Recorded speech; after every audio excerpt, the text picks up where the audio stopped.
This is a special number from Prada. Prada have an exclusive line. Many of these mainstream brands do try to step up their exclusivity with kind of a privé or, you know, own brand special VIP velvet rope scenario.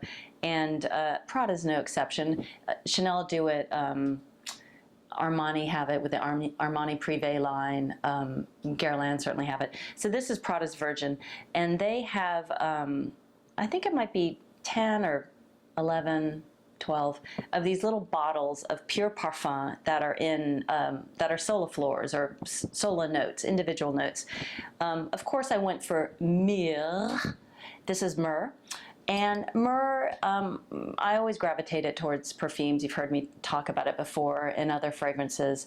But it is a woody, resinous smell that has kind of a whiff, a hint, a little bit of root beer. It's that sarsaparilla smell, aromatic. So it's sweet, it's thick, and I don't mean sweet like, hey, everybody have a lollipop, but it's naturally sweet. And this one feels, I have a couple of Myrrhe-oriented perfumes in my collection, and this one, the Prada Myrrhe, is a little more soapy and clean, kind of a shower-fresh Myrrhe. I haven't spoken about this one yet.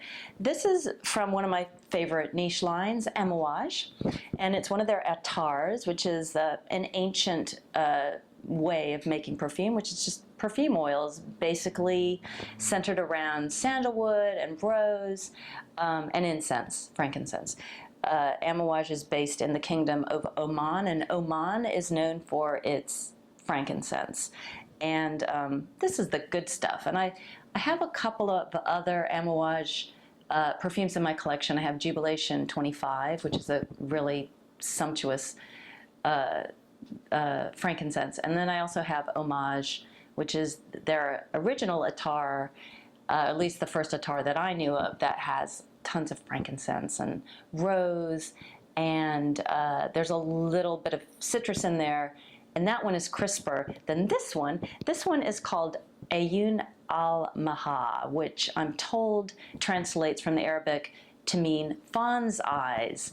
So it's about, it's a compliment of sorts for a lovely lady's eyes and indicative of femininity.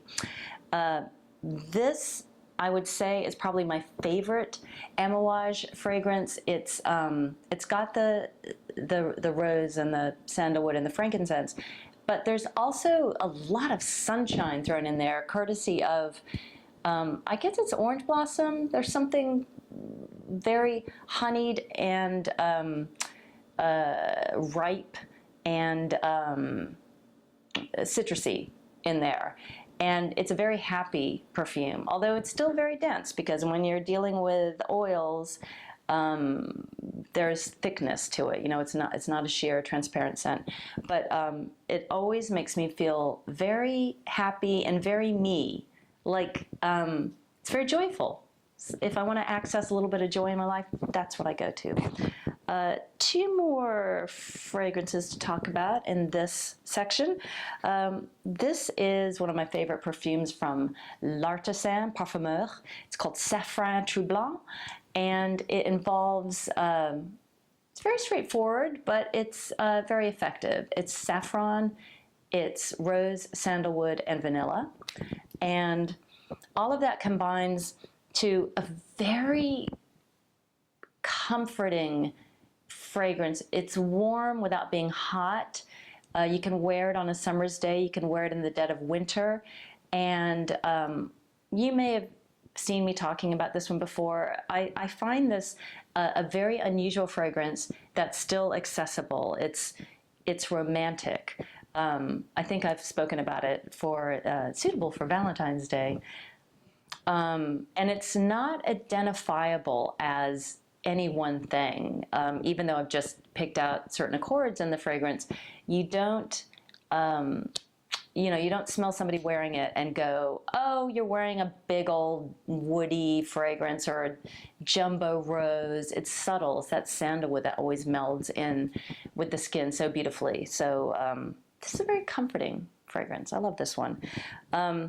The other fragrance I'm going to talk about, I'm going to pretend that this is no longer Safran Troublant. I'm going to hold up the bottle like this because it's another L'Artisan Parfumeur number that's MIA because it's with my collection back in London. I'm in Los Angeles right now, so I'm going to be reunited with it soon. And it is a limited edition from L'Artisan called Numero 8, my number 8. And that one is a Bertrand Duchefort number. He did a series 1 to 10, and the Numero 8 is my absolute favorite of all the Numeros, and I would describe it as a hopped up Love Chloe. It's powdery, it's musky, there's iris in there, which is earthy and rooty and woody, and there's also some light florals in there, and the whole thing conspires to pass itself off as what I like to refer as a porny ballerina fragrance. It's porny ballerina. It's feminine, it's girly, it's, you know, it's tulle and silk and satin, but it's a little filthy. And I think the filth comes in with, there's some kind of run-in between the musk and the iris that smells. It does that thing that I love, personally love in a perfume, where it smells a little worn in already. So it's like shower day plus 1. Shower day maybe plus 1.5, 2. This, it's not like you've tried to cover up your human smells. And I don't mean bad smells like, you know, you're homeless and you haven't showered in, you know, 3 months or something. Or you're Queen Elizabeth the First and you took 4 baths a year. It's not that funky monkey chunky. It's but definitely it's the smell in Mon Numero 8 hints that you're a little familiar with hijinks and tomfoolery in the personal pleasure department. Is that insinuating enough for you? I don't know what I'm talking about half the time, but anyway, there you have it. That's part of my perfume collection, and I'll be back with another one. Click. I'm Katie Puckrick, and I smell.